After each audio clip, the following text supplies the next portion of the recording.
excited to play Alabama and get back home. They have a great team. Watching tape on them, they're very explosive, really good on defense. Obviously, have probably the best player in college football on defense and the best player in college football on offense. Bryce Young, if it's possibly better than it was last year, he is on tape. Big physical offensive line and defensive line. But we're going to be very excited to get in our stadium and play them on a national CBS game. Okay, with that, I'm ready. Coach, all losses are tough, but that first loss, sometimes how a team takes it can define a lot. How are they? How they bounce back after that? Well, I think we're fine. You know, after the game, on the bus I was on going to the airport, I went back and talked to each and every one of them. You know, the great thing about it, the sad thing is we lost. And the great thing is we're not used to it. You know, that was only 2 losses in the last 10 games, but it hurt. You know, we had guys that were crying. But every Saturday you put yourself in that situation, you know, and you just try to do the best you can as a coach and as a player. But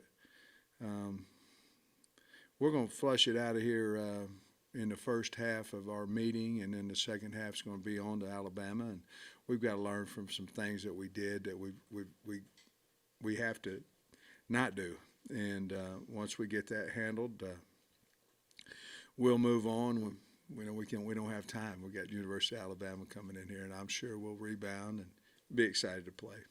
Obviously, you guys talk about mistakes and stuff, but it seems like just a handful of plays making mistakes and the other team making you pay for it. I mean, how much do you emphasize that with just 5 plays or so? Well, you know, those are the ones. It's like every play. So those are the ones that stick out. You know, a guy can miss a tackle, or you know, the one time we had a drive going and we threw a pass out to Hazelwood and we lost 5 yards, but we overcame that. We scored. You know, we overcame that. Sometimes a guy misses a tackle wide open, a guy runs for a touchdown. It shows more, you know. Obviously on our fumble, obviously we've talked about it. We've had that situation before, and it goes back for a touchdown. You know, those plays, field goal, you know, those might not be that big a deal. You miss it early in the first quarter. You know, it's just so each play really matters, and we're going to not make a mountain out of a molehill. We should have played better. We should have not made those mistakes, but we got to move on. We got to learn from it, and if we can do that, then we'll be fine. Did Slusher get banged up again, Coach, late in that game? Not that I know of. He wasn't on the injury report today. But he does make us a better defense playing that nickel spot. Oh yeah, with that KJ is carried. I mean, he's been a great quarterback for you for 2 years. Yeah. Is he at times though trying to maybe do too much this year? I don't think so. I think his ball security hasn't been as good as what it was. You know, we're a year ago carrying it, and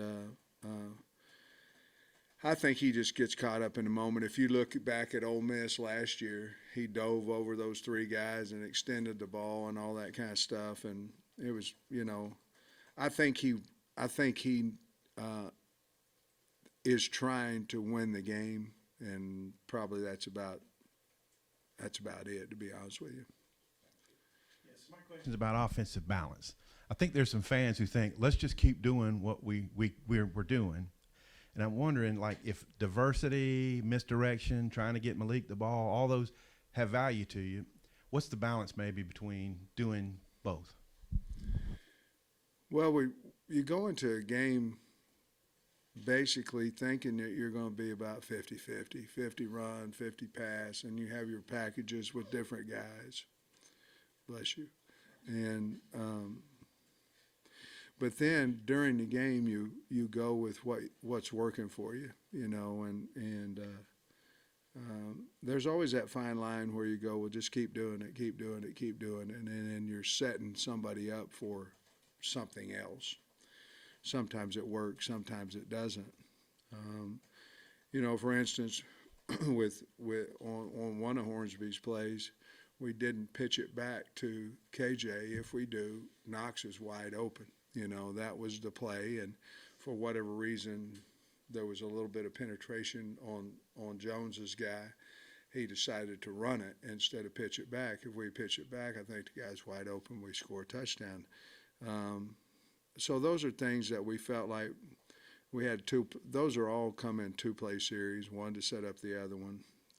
Hopefully, obviously, you're trying to get success on both. But our problem right now, and it's not a problem, but we have a lot of good wideouts. We have a lot of good running backs. And getting each one of them carries and things of that nature. We're just trying to win a game, but, sometimes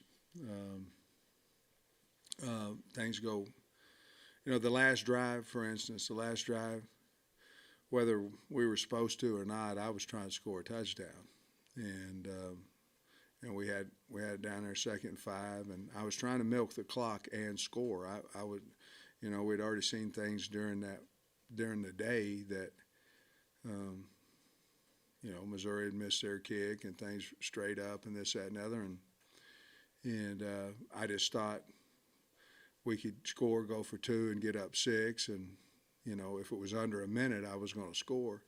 Well, we were 2nd and 5. We had the snap hit Rick in the butt, and so that changed a little bit of our thinking at that point as well. But we just try and do what we can win, but the game plan will have a 50-50 run to pass, and we're going to take really what's kind of going well for us or what they're going to give to us. You have a plan of what the defense has done against other opponents, and then if they change on you, you've got to change too. Sometimes that's throwing the ball, sometimes that's running the ball outside, whatever it may be. So you play Alabama within a touchdown on the road last year. Yeah. What do you take from that game that maybe they can't beat us every year, and like things you can do against them? Well, Alabama's, they can beat you before you ever run out on the field. And programs like that, Georgia, I don't know, in other conferences, maybe USC's that way. I don't know. Maybe Oklahoma is that way, per se, in the Big 12 or whomever it may be. But I think what happens when you play somebody close and you start having some belief that, we got a pretty good team. We can go out and not make mistakes, play well, play hard, get some turnovers, things of that nature, and you have a chance to win the game. And certainly that's where we're at now with our football team. We've talked a lot about, the one big fumble, but the defense also hasn't forced any turnovers in the last 2 games. So how important is it to solve that, and how do you actually go about doing that? Well, work on it every day. I mean, you're right. We haven't got any turnovers, not many all year, and we're very aware of it. We do strip tackling, and we have ball security where one side's holding on, the other one's trying to get it out. But for whatever reason, we just haven't got them out of there. Part of that is we have to get better at tackling. Obviously, when you tackle them, you have a chance to strip it a little bit better. And tackling has a lot to do within the box, but outside the box is where we're noticeable, and we just got to close that area down. We've got to cover closer so we can get a guy if he catches on the ground and things of that nature. I think we did get better, but we got a long way to go in that. It's early in the week, but have you talked to Drew at all yet about, facing his former team? And I know that's coming more common now with the portal and everything, but what is that like for players, you think? I don't know. That'd be a good question for him. But I would assume for him it would be, somewhat some familiarity with, what Alabama's doing, and there's got to be something in there. We'll try to downplay that as much because it is just about shedding blocks and tackling and doing his assignment. Obviously, it's different because people in high school, they probably knew each other too. If they play close rivalry games and things. So he's probably been somewhat through that. Nothing like this week, but he's a mature guy. I would assume it won't affect him too much. Just going back to Slusher, I wouldn't imagine it's easy for guys to come back and play well after missing some time, but I think he graded pretty well. What did you think of him and the impact he made defensively? He's a big deal on our defense. I mean, he's a good player. That nickel spot in our defense is probably, you get outside the core, it's probably the most important position that we have, and because it's a run position and a pass position, I mean, at the point of attack, and a cover position. Yeah, I was really pleased with the way he played, and I don't want to use surprise as a word, but, you know, I was pleased that he played so well, having been out. I was concerned about his conditioning as well and things, but he played the entire game and played well. Sam, it looks like Bryce Young's maybe running the ball a little bit more, and you mentioned you might be even better than last year. What have you seen from him? What really impresses you about him? A lot of confidence in everything he does, whether he's throwing, whether he's scrambling. He'll stay in the pocket till the last second.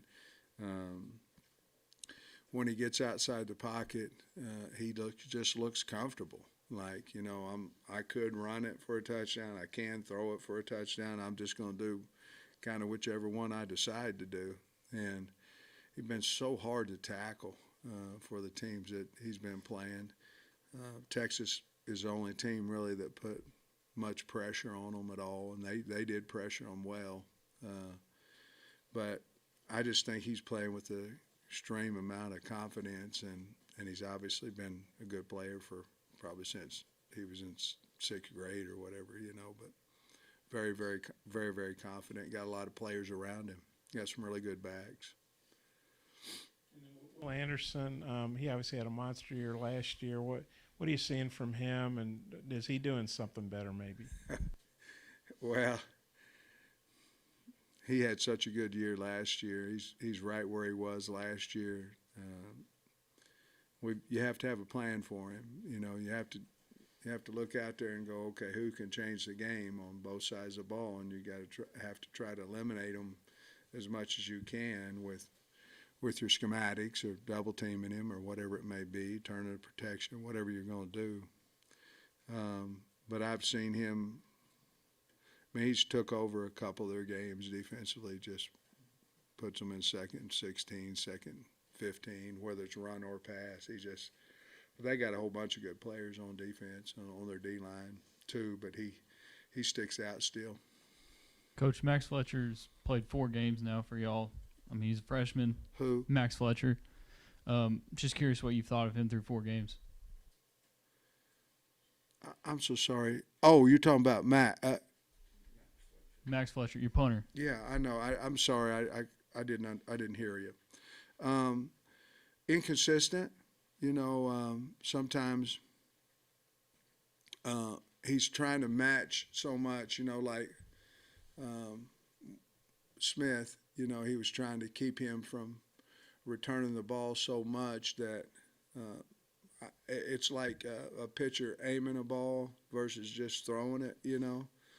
Punters have that same where he's trying to aim it, you know, and he's not doing his regular motion. And, you know, he had a couple of nice punts, and they didn't have any return yardage, but on 2 of them there was a reason, because they were, you know, 30-yard punts, 28-yard punts. I think just consistency with him. He's got to punt in a game like he does in practice, and I'm sure he'll get better at that. Your defensive ends have flashed quite a bit in the game, Sam, but did the interior defensive line play a little better Saturday night? I noticed Eric Gregory had a couple of plays in a row. Nichols had some plays. I think overall they made more plays. You know, I think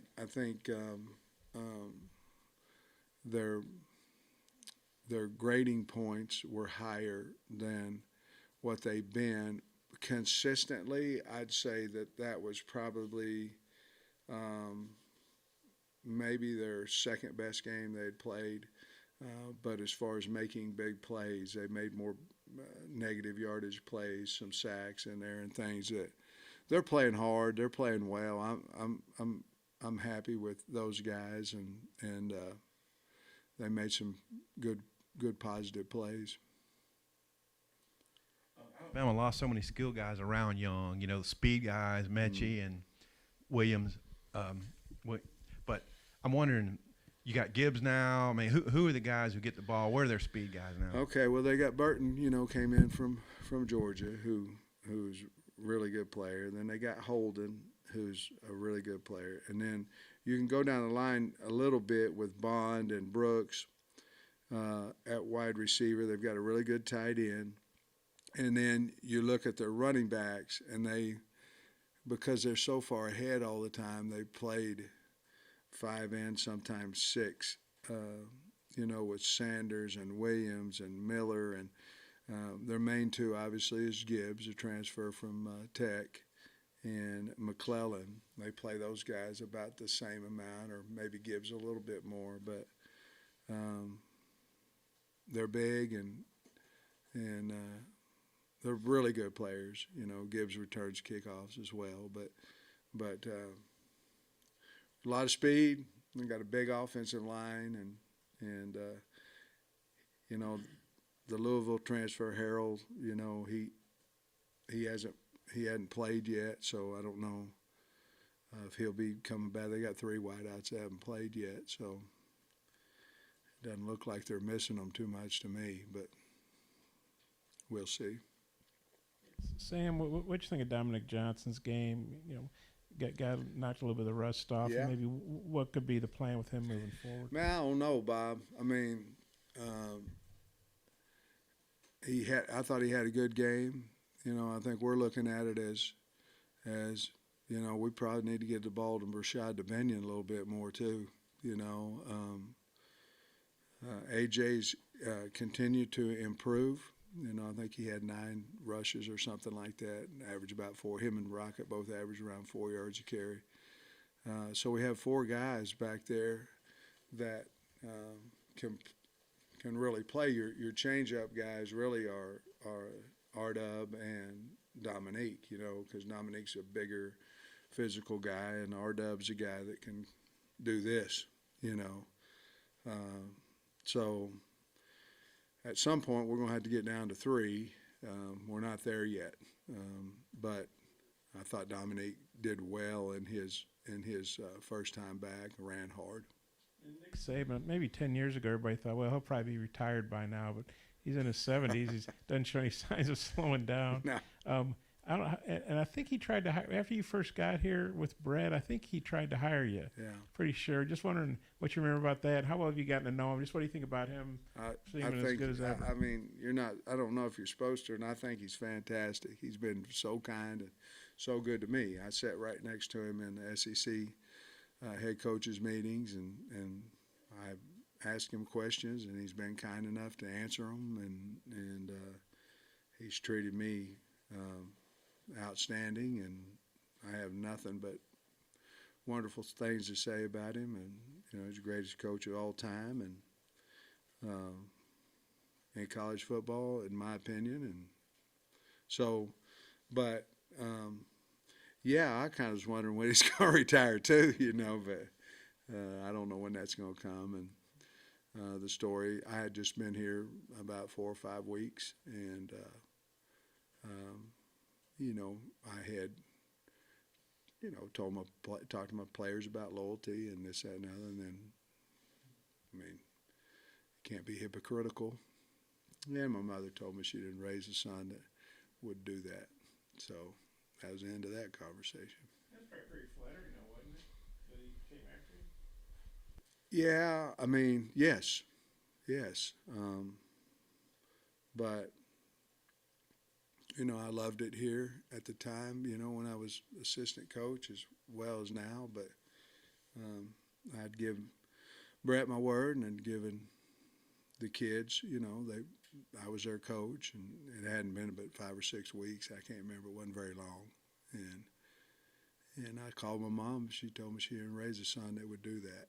I said, yes, ma'am, and that was the end of it. 3 of Alabama's games have been pretty significant blowouts, and just the Texas game was close. Does that make it harder to, I guess, scout them, or just to have a whole lot? Because obviously you expect a competitive game, and only one game has been competitive. A little bit, you know, but you're going to get a half. you'll get a half of all those games because they're playing whatever their game plan is and whatever they like to do against whatever defense, whatever offense they're seeing. Yeah, I mean, because in most of the 3 of the 4 games, you're seeing second and third team guys in there. But at that point, you're going back to a little bit of base offense. You're understanding, this is what they do base-wise, because that's most of the time what guys do with their second and third team guys when they come in. Yeah, a little bit. The Texas game was sure a good game to watch and learn from that one as well. But, yeah, they haven't been close in 3 of them, not 3 of the 4, not close. Curious about your analysts. How many analysts do you have on staff, and like what kind of assignments do they have? I'm sure you have some self scouting you. You have some staying ahead of your schedule, looking at opponents, and special teams analysts and all that kind of stuff. Yeah, we have 3 on both sides of the ball and a special teams analyst. And you're right. One of them would be responsible for us. One of them would be responsible for opponent. Well, actually, 2 of them be responsible for opponents coming up. One of them would be responsible for helping with practice, getting all the scripts and all that kind of stuff up for practice. Hurd, our special teams guy, he does all of those same things, just in the special teams form.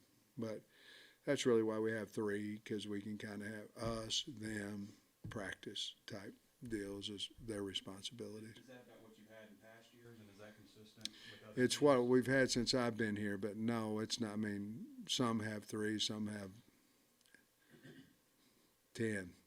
It just depends on, I think, what your usage is with them, how many you think you need in there, and that's not a deal where anybody puts a limit on it besides the university. Sam, I'm curious what you and your staff's Sunday schedule looks like after a late game Saturday, traveling back, probably getting home early Sunday morning. Just when does that prep start? If I remember right, I think we got home around 2, something like that. I think we got here maybe 1:30, 1:45, something like that. Got home around 2. No matter what happens, where you're at, we have to have the film graded, ready to go, and the defense meets with me at 1. So I don't ever watch the tape on the plane. A lot of guys do. I never did as assistant either. A lot of times you'd win, then you'd see 4 or 5 bad plays, and it'd ruin your feeling of victory. And then you'd have coordinator Cheney. He used to bring his laptop back and go, "Can you believe you guys did this?" And I said, "Cheney, I don't watch it, so I can at least enjoy tonight, But I always go in no later than 9 on Sunday morning and try to get my tapes watched by 1 o'clock for the defense, and I meet with the offense at 2, and I meet with special teams at 3, and then right after that we have a team meeting. Then we start.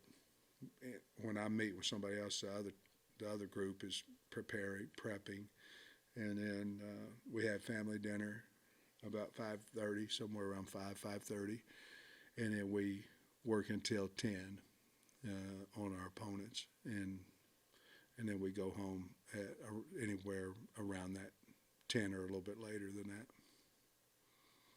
You said on radio Wednesday that there were a couple of guys out for the year, and I don't know if you meant Torian and Jalen or just what 2 guys you were referencing. Well, Cat is one of them, and Day. So he was in Cartilage that we repaired, and if you repair it, that goes into a 3 to 4 month, and that was best for the kid. I mean, you obviously can trim cartilages and all that, and you have a fake knee like I do. If you trim it too much or don't have any bone in there, or you can elect to repair it. His was it was intact, but it was loose, and they were able to sew it back in there and repair it. So that's what we wanted to do for him. Coach, kickers can sometimes be a mental position with Cam. He's been so good for you. Yeah. How do you make sure he doesn't let this bother him down the line? Does having a special teams coordinator like Coach Fountain maybe help with that? Well, I would hope so. Cam's such a unique kid. I mean, a great kid. We're going to put it in perspective. He missed a field goal, and that's it. And he didn't lose the game for us. Heck, we had a chance for the game to.